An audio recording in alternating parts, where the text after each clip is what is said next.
Hello বন্ধুরা, আজ আমরা চলে এসেছি বীরভূমের এক বিখ্যাত শিব মন্দির।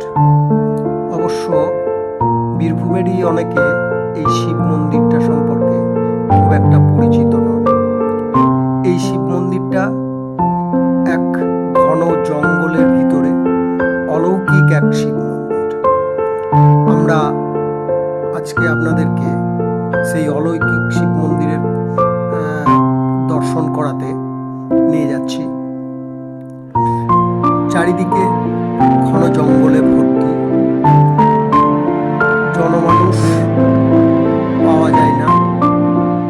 খুব দূরে দূরে দু একটি আদিবাসী গ্রাম এবং চারিদিকে বন জঙ্গলে ভর্তি। তার মাঝে রয়েছে শিব মন্দির।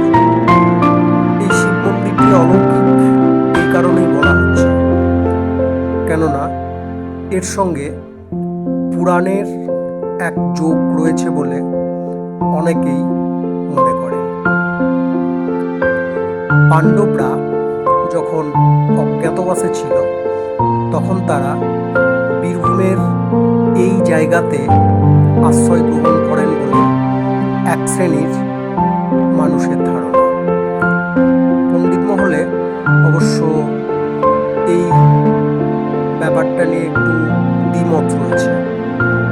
কেউ কেউ আবার মনে করেন পাণ্ডবগণ যখন অজ্ঞাতবাসে ছিলেন তখন তারা বীরভূমেরই কোটাসুরের যে মদনেশ্বর শিব মন্দির আছে সেই জায়গাতে আশ্রয় নিয়েছিল। আবার আরেকটা শ্রেণীর পণ্ডিতের ধারণা যে তারা বীরভূমের মল্লারপুরের কাছে শিববাড়ি নামক যে জায়গাটি, সেখানে পাণ্ডবেরা অজ্ঞাতবাসে থাকাকালীন আশ্রয় গ্রহণ করেছিলেন। তো যাই হোক, আমরা সেই বিতর্কে না গিয়ে চলুন আজ দর্শন করে আসি বীরভূমের এই এক বিখ্যাত শিব মন্দির, পাহাড়ি বাবা শিব মন্দির।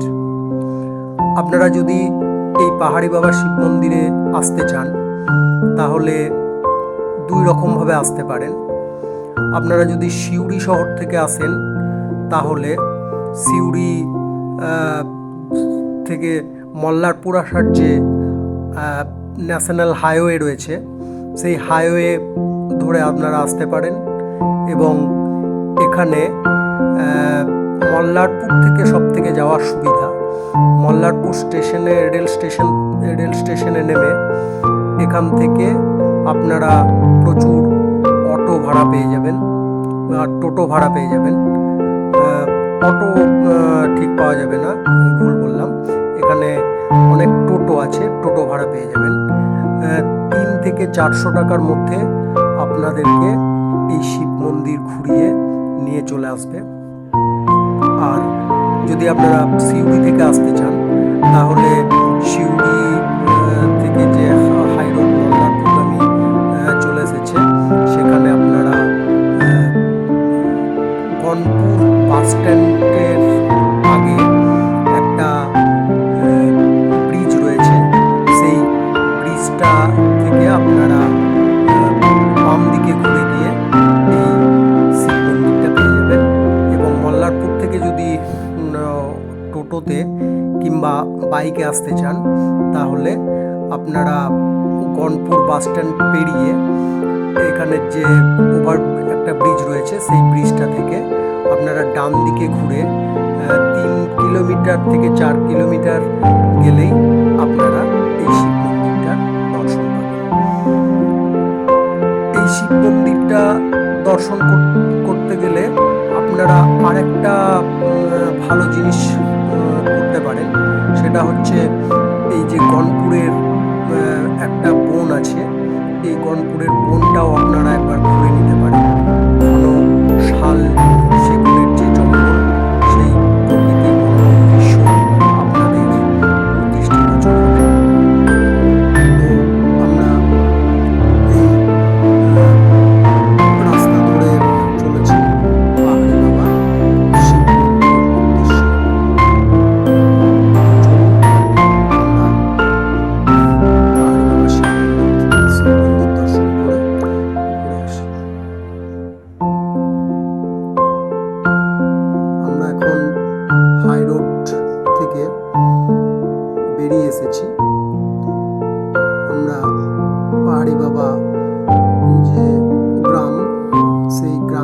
উদ্দেশ্যে আমরা রওনা দিয়েছি।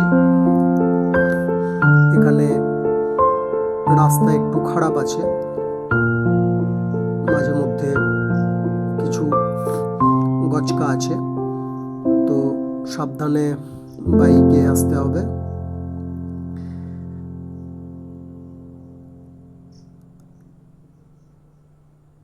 দেখুন রাস্তার দুই ধারে কেমন জঙ্গল, এবং আমরা এবারে সামনে একটা আদিবাসী গ্রাম পাবো। সেই আদিবাসী গ্রামটা ক্রস করে আমরা পাহাড়ি বাবার শিব মন্দিরে প্রবেশ করতে পারবো। এখানের যে জঙ্গল এবং শাল সেগুনের যে বন, সেই বনের আদিবাসীরা সেখান থেকে শালের পাতা সংগ্রহ করে শাল পাতা বানায়। এটা তাদের একটা জীবিকা। আপনারা এখানে গ্রামগুলো ঘুরে সেই শাল পাতা তৈরি করা, তাদের নিজ হাতে শাল পাতা তৈরি করা, এটা আপনারা দেখতে পারেন। দেখুন আমরা শিব মন্দিরের খুব নিকটে চলে এসেছি। প্রকৃতির কি অপরূপ রূপ দর্শন করে আমাদের মন প্রাণ সব ভরে যায়। এই শিব মন্দির প্রবেশ করার আগেই রাস্তার সামনে একটা মা কালীর বেদি রয়েছে। আমরা প্রথমে এই মা কালীর বেদিটা দেখে নেব।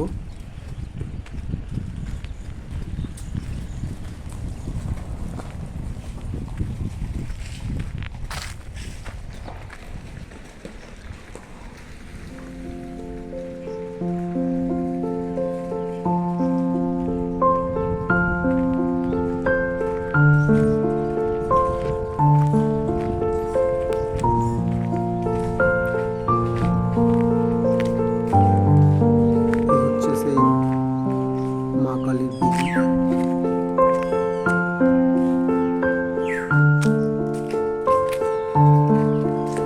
আপনারা দেখতে পাচ্ছেন এটা শিব পাহাড়ি মন্দির ঢোকার সামনেই পড়বে।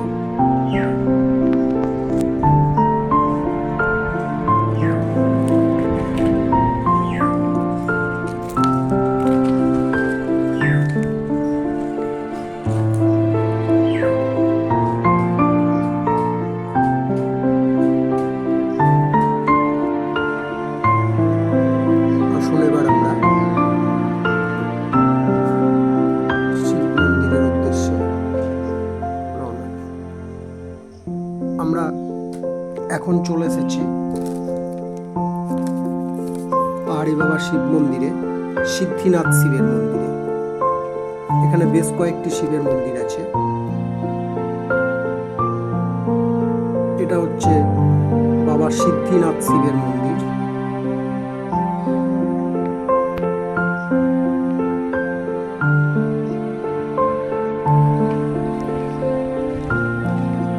এখানে আপনারা দেখতে পাচ্ছেন এখানে যে আশ্রমটা রয়েছে, এটা হচ্ছে সেই আশ্রমের গোয়াল ঘর। এখানে গরু থাকে। এরপর আমরা চলে এসেছি সাধক শম্ভুনাথ মহারাজের যে মূর্তি, সেই মূর্তির সামনে। এখানে সাধক শম্ভুনাথ মহারাজ সিদ্ধি লাভ করেন, তার সমাধি মন্দির আমরা দেখতে পাচ্ছি। সাধক শম্ভুনাথ মহারাজ।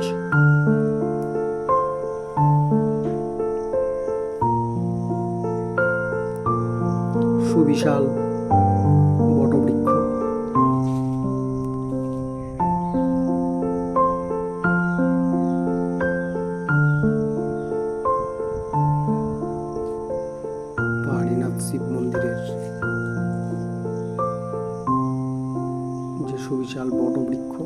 আপনারা সেই বটবৃক্ষটা দেখতে পাচ্ছেন। এই যে ঘরটা দেখতে পাচ্ছেন, এটা হচ্ছে এই আশ্রমের ভোগ ঘর।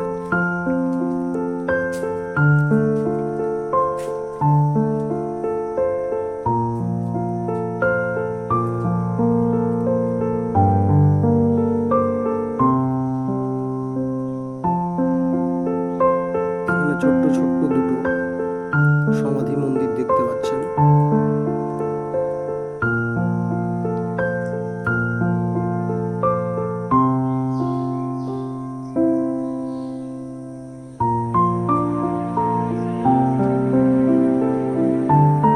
এরপর আসুন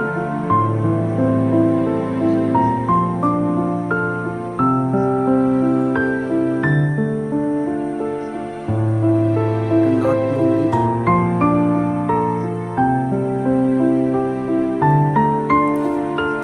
আমরা চলে যাব জগদ্ধাত্রী মায়ের মন্দিরে।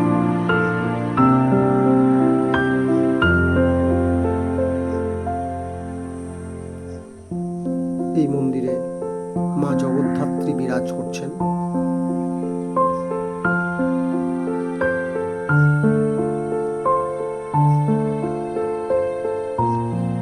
লোডশেডিং থাকার কারণে মা জগদ্ধাত্রীর মূর্তিটা ভালোভাবে আসেনি।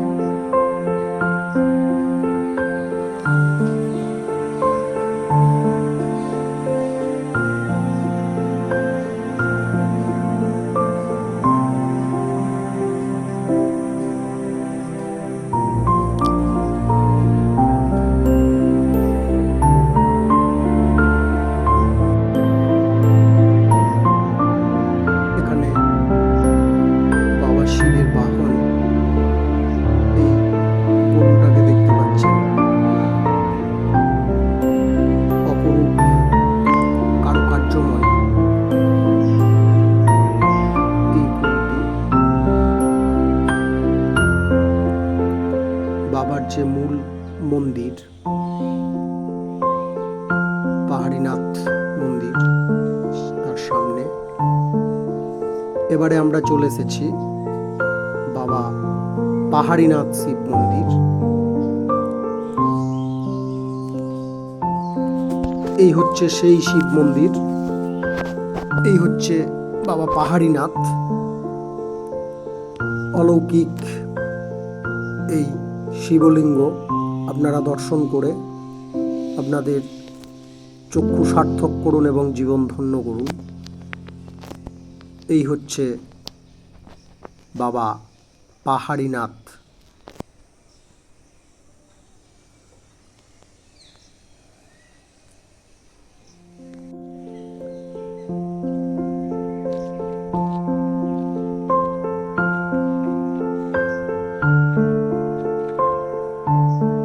আপনারা দেখছেন কি সুন্দর অপরূপ এই মন্দিরখানা। এই আশ্রমে শনিবার এবং মঙ্গলবার পান্ডারা এসে পুজো করে যান। বাকি দিনগুলোতে এখানে দর্শনার্থীরা এবং ভক্তবৃন্দরা পুজো দেওয়ার সুযোগ পান না, কিন্তু শনিবার ও মঙ্গলবার এখানে পুজোর ব্যবস্থা করা হয়।